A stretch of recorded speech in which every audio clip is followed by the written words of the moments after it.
I mean, obviously, a second quick defeat like that, man, with a lot of expectations there, and all of a sudden Fox finds himself out. But what were your thoughts on that? And then where do they go? Where do you see this Denver franchise going from here? Well, I wasn't surprised that they moved on from John Fox after the loss. I mean, that's just How shocked were you with the Colts upset? Oh, I was surprised. Now, one of the things, the same thing with Aaron Rodgers in Green Bay, is there was certainly a concern about Peyton Manning's health. And I talked about it before that I don't think any team needed that week off more than the Broncos, just to get him healthy. And clearly he was not 100%, not even close to it. Now, whatever you want to believe, if he had a torn quad, if he had 2 torn quads, I don't know if people are trying to protect him. What I do know is he wasn't himself, and he didn't play well. He wasn't the only one, though. I mean, you look at DeMarcus Ware and Von Miller, 2 tremendous pass rushers, never got a sniff of Andrew Luck the entire game. And the weakness of the Colts team is, by and large, their offensive line. So there was plenty of blame to go around, and I think John Elway kind of, if you think about his career as a player, as one of the greatest quarterbacks of all time, there's some ego there, and I think he felt that he put together maybe the best roster in the NFL, and he was let down by his coaching staff, and that's why they moved on pretty quickly. And I think it's, Jack Del Rio is going to get the Raiders job today, and I don't think they have any interest whatsoever in bringing Adam Gase back. I think he's just as upset at Adam Gase as he is at John Fox, and whether that's right or wrong is up for debate. But I think he's looking to move on completely from that entire staff, and Gase might get the 49ers job within the day or two. So you're looking at those 3 guys. If John Fox lands in Chicago, which I still think is, I think people are jumping to conclusions there. That's not the Really? MO of the Chicago Bears, but there's at least a chance that all 3 could be head coaches next year. As far as what the Broncos do, I think Gary Kubiak, obviously John Elway's backup for a number of years, I think he's a logical fit. But their whole basis is Peyton Manning going to come back? And if he comes back, then you try to gear up and win the Super Bowl. If he doesn't, you're in rebuilding mode. Absolutely. I mean, that's truly the key, and that's the domino that has to fall. I mean, regardless of, although it does affect perhaps which way you go with the coach as well, although I'm with you. Kubiak seems kind of like a logical fit into that there. But, yeah, where you go with these other decisions is going to depend on where you go, obviously, with that, because it's the difference. It's like that team that's trying to decide, do we patch it back together and take another run here, or do we start to build, for something more long term? And that's a tricky place for a franchise to find themselves in, because it can go wrong really quickly either way you go, depending on which way you end up with that. So the quarterback decision's clearly going to be big. With Gase too, my thought too, I was just thinking, obviously we do coaching searches a lot here in Cleveland, so we get used to these names. I know who all the hot candidates are. I don't even got to ask because they've come through Cleveland. The Browns wanted Adam Gase last year. Well, that's the thing, is they wanted him. A lot of teams were supposedly hot on him. Remember, he was kind of one of the hot prospects offensively, especially with what Peyton and that offense did. People were talking him up last year, and part of me just, this doesn't, we're not looking for a coach, so I don't care who gets him. But it seems odd to me that he wouldn't be at the top of the list of the franchise he's been with, Like, obviously, maybe it's a philosophical thing, but I was just surprised. Or is it him? Does he have no interest in pursuing the job in Denver? Because to me, if he was a hot property elsewhere, you would have thought, man, if we're moving on, hey, we got a guy right here in-house that we can move up and put right in that position, and that doesn't appear to be in the Broncos' plans. Yeah, and I think it's just what I said. It's not about, I think John Elway is upset at not only Gase, but Fox and Jack Del Rio. I think it is what it is. He thinks he gave them the best roster in the NFL. And he very well might have, I might add. Yeah, that's what I was going to ask you. What do you think about that? I think it's certainly in the top 2 or 3. I mean, if you think about what they added defensively specifically. This year, yeah, defensively, they went and you thought they shored it all up, and then here they get let down again. And they did, by the way. They did shore it all up. They were a top 5 defense in the regular season. Yep.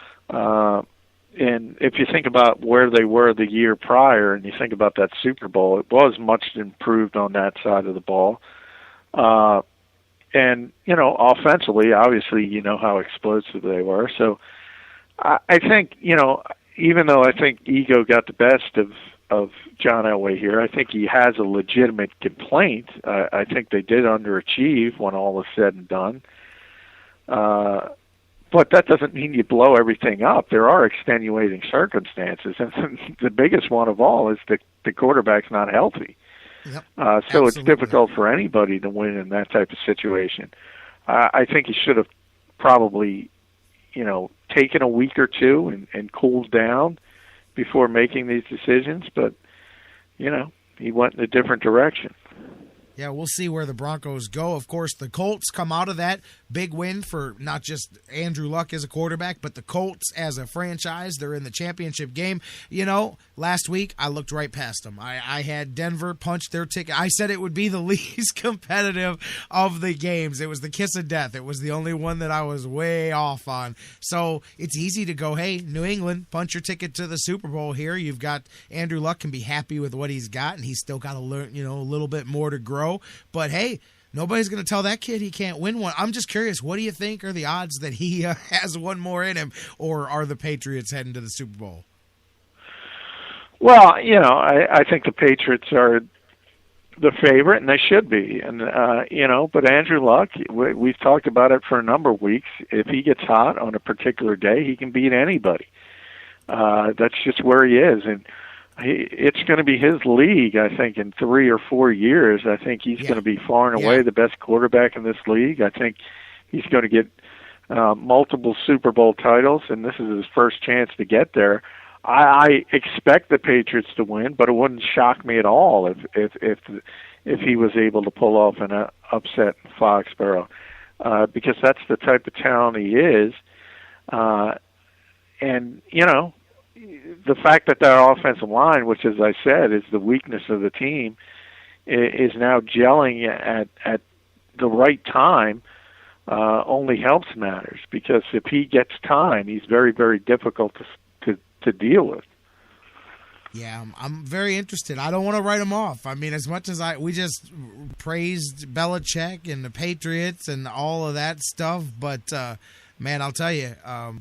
That kid, like you said, man, sometimes, hey, man, you just get it going and nobody's going to tell you that you'll be denied. So it's going to be a good one as we set up that. I've got the Patriots just because, hey, man, they just invented some stuff, man. I'm not going to look past that no matter how good Andrew Luck is, man. I'm going to roll with the hot hand there, take the Patriots. How about on the other side, Seahawks? I thought that, that was a very dominant game there. I mean, obviously, Cam Chancellor came up like a man, but how about the other game? How about your boy Aaron Rodgers, who is just, to me, I'll put him right up there. There's 2 or 3, I guess you could put in that conversation, but I will definitely put Aaron Rodgers up there with anybody as far as, hey, man, he's the man. I go back to the end of the first half, watching him on that final 30-second drive, limping one-legged up the field, moving his team down. He got better as the game went on because he got a little bit of pain tolerance and got loosened up, and you could really see the real Aaron Rodgers step up in the second half.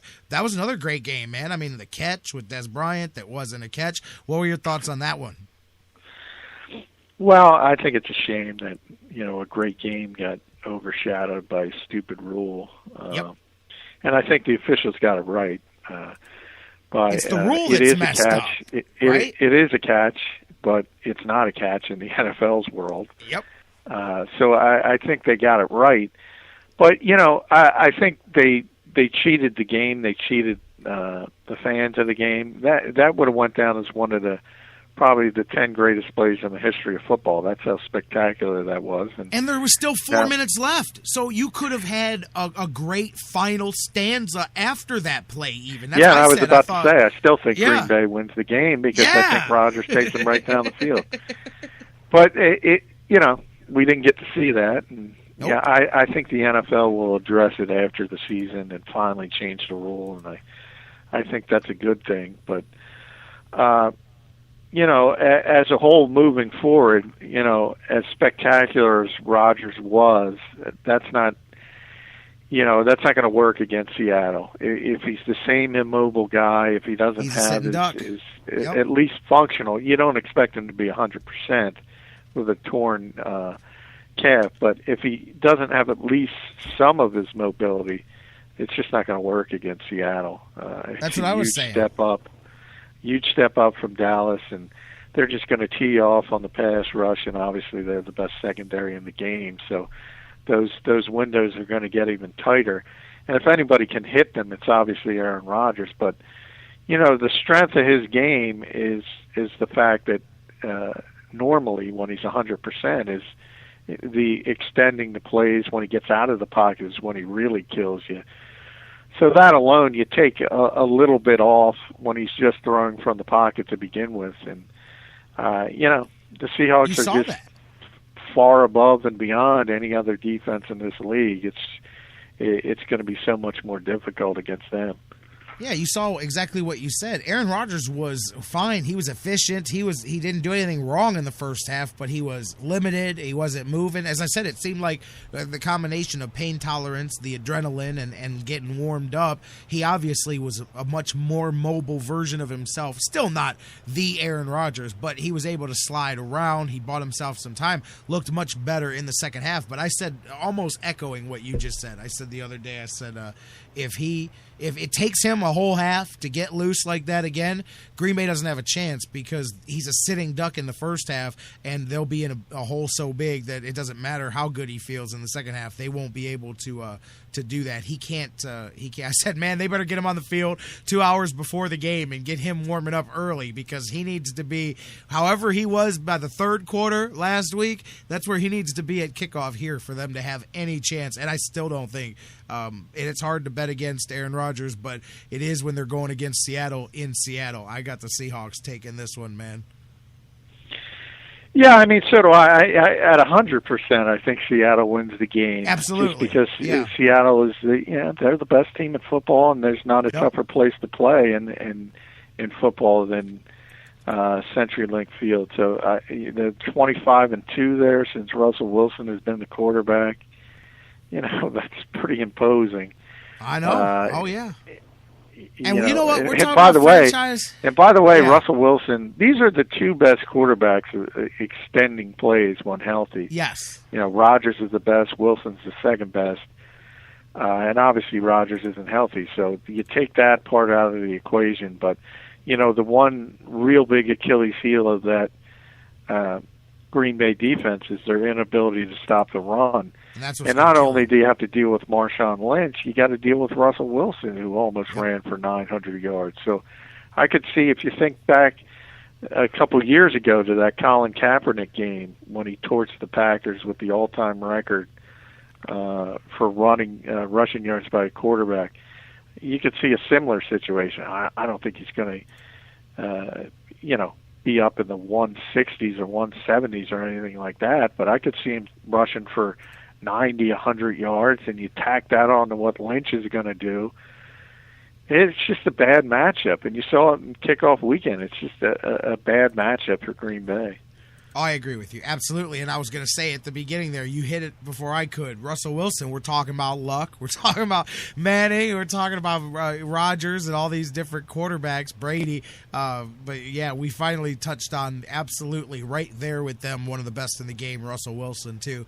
And we talk about this all the time. It's no coincidence that the 8 teams that played last week, 4 teams playing this week, franchise-level quarterbacks for all of them, man. They're, at the end of the day, when the herd gets thinned, those are the ones standing tall here yet again. Should be a couple of good championship games here coming up. Man, coaching hires. Before I let you go, I wanted to touch on some of the off-the-field stuff, because while these teams are good, that's why they're in the playoffs and they're fighting for Super Bowls. The other teams are fighting to fix that stuff. Obviously, the coaching carousel, Rex Ryan heading to Buffalo there. A lot of Dick LeBeau, you brought him up earlier. He parts ways with the Steelers, and I'm curious, where do you see